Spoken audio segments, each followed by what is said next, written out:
So a little bit about me. I'm a shooting coach, and I have an amazing wife and a beautiful little 3-month-old girl that is my world. That sums it up pretty well.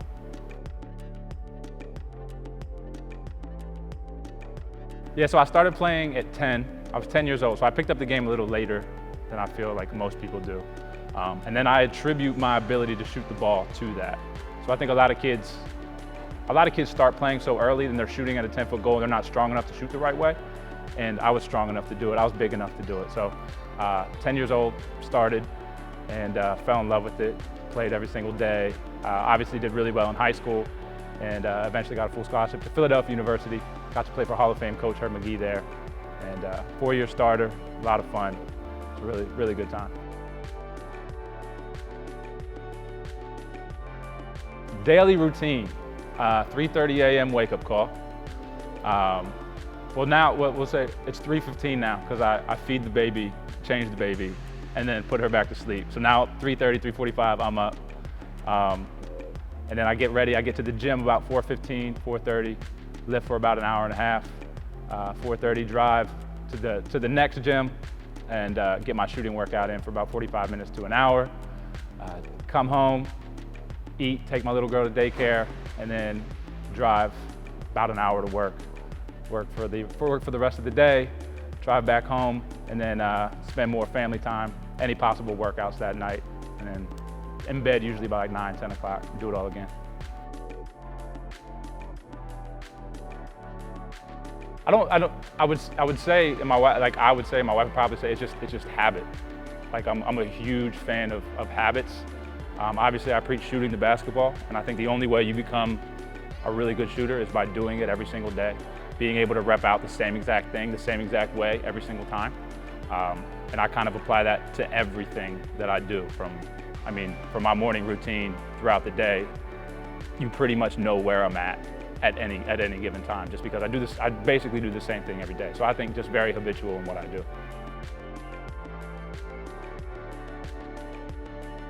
So biggest shooting advice is you have to do it every day.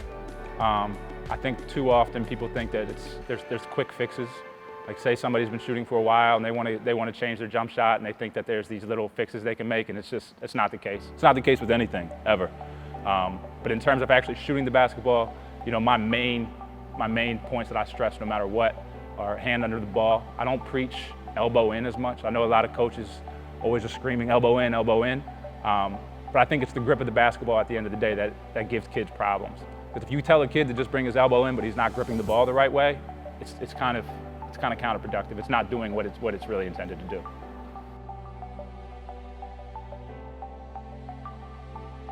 Have fun, smile.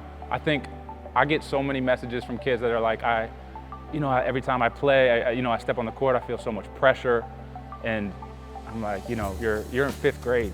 It's a game, it's fun. And I know you see a lot of these guys that are super serious all of the time, but no one is. No one's super serious 24 hours a day, 7 days a week. Have fun, smile. I know when I was a kid, that was one of my problems. I remember a coach told me, he's like, just go out there and just smile, have a good time. And I think that's something that could take a kid a long way.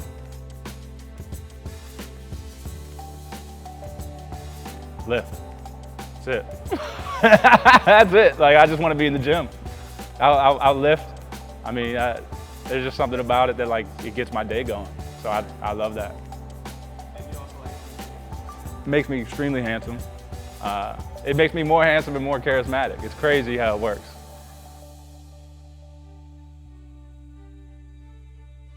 I don't know if I could put a time on. I think my goal is to reach as many people as possible, as many kids in particular. I think the more I've gotten to work with kids and talk to kids, it's an awesome feeling. Like understanding, like helping a kid get from point A to point B, just having them realize their potential with things. End goal, man, I want to have a place like this. Like I want to have my own gym. I want to be able to just run my own kind of shooting clinics through there, Mike Dunn Shooting School, and bring my ideas to life and really have no restrictions to how I do it. I just think I don't want to say it's necessarily the end goal in mind, but I think it's realizing that you don't have tons of time to do what you really love to do. And Nick and I had a conversation about this, and he was like, why do you still wake up early? And I just feel like it's taking advantage of every second. Whether or not you think that's gonna do, like me working out in the morning may not directly affect me opening up a place like this, but in my mind it's building those habits that I'm holding myself accountable every single day. So, I mean, I guess that's it. It's the best, in my opinion, the absolute best part about it is I think as somebody that attended tons of shooting, or not just shooting camps, but basketball camps growing up, I think shooting is something that wasn't stressed as much as skill work. I just remember doing endless ball handling drills, and obviously there's a place for it, right? But the shooting work was always spot shooting. All right, I'm in this spot, I'm gonna take my shots, I'm gonna take this many here, and I'm gonna move to the next spot. When we all know in a game situation, nothing happens that way. You know what I mean? It's very rare, especially as you become a better shooter, it's very rare you're gonna have catch and shoot opportunities wide open. So my favorite thing about the dish is being able to move it around, to create, you know, kind of these skill building workouts in which I can do a phase screen, I can do a curl cut, I can do all of this, just constant movement, and I think it simulates game speed action a lot better than I think a lot of things that we were taught. I know my generation was taught growing up, so it really reinforces what I preach.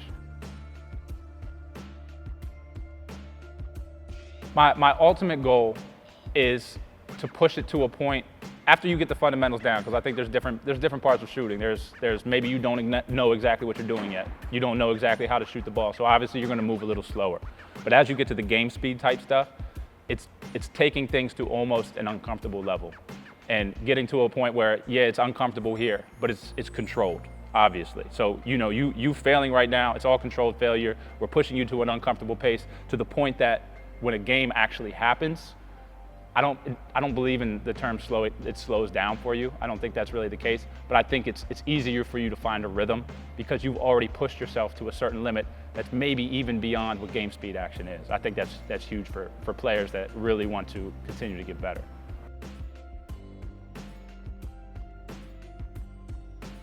Accountability, man. I think accountability is the biggest thing. I mean, I think a big thing is mapping out exactly what you want to do. I think goal setting is a huge thing. And looking at those things every day and knowing that, hey, like I wrote this down, this is something that I want to go get after. And I really think that the more you hold yourself accountable, whether it's little things, whether it's I'm going to get this workout in at this time, and I'm going to get this weight lifting in at this time, or all that kind of stuff, I just think it really adds up into building a really solid person at the end of the day. So I would say that I define success by waking up every single morning doing exactly what I love to do and not having to justify it. And I get a lot of people that say how, yo, you're like 85 years old and you're out here shooting jump shots while you're doing it. And I think, I feel like that's a problem. Like, do what you love to do, man. I think I love it. I don't feel like I have to explain it to anybody else. So yeah, that's my answer. Don't ever justify why you do what you love to do. I like the kid Brissett out of Syracuse right now. A really bouncy kid, power forward. He seems like he can shoot the ball a little bit, sneaky, like 6'8" kid. I don't know, I think I like him because that's who I wish I could have been. Like, I wish I was an athlete at the end of the day. And he could shoot the ball too. I think he's gonna really rise up the draft boards at the end of the year.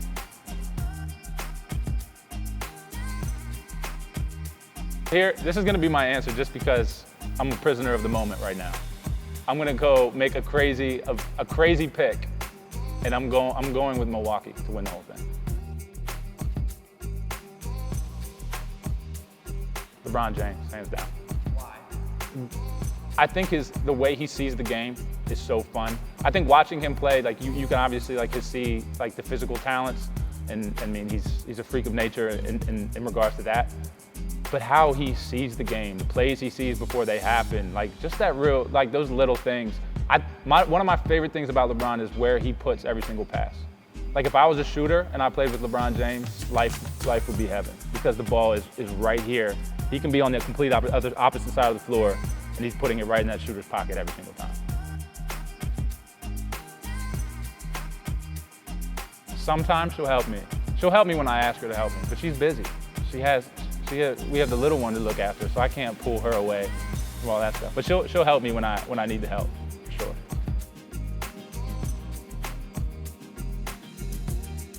Well, she's not on social media, so she doesn't have an Instagram account. She has no. I feel like she has no idea almost like what goes on Instagram.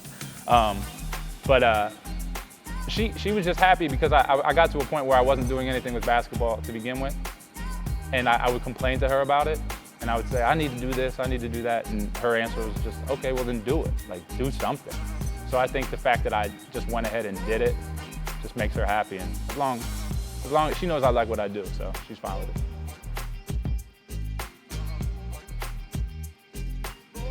My father, because obviously genes, that's the way genetics work. It goes 1A, 1B. That's how it goes passed down. No, I don't know what you're talking about. I appreciate it.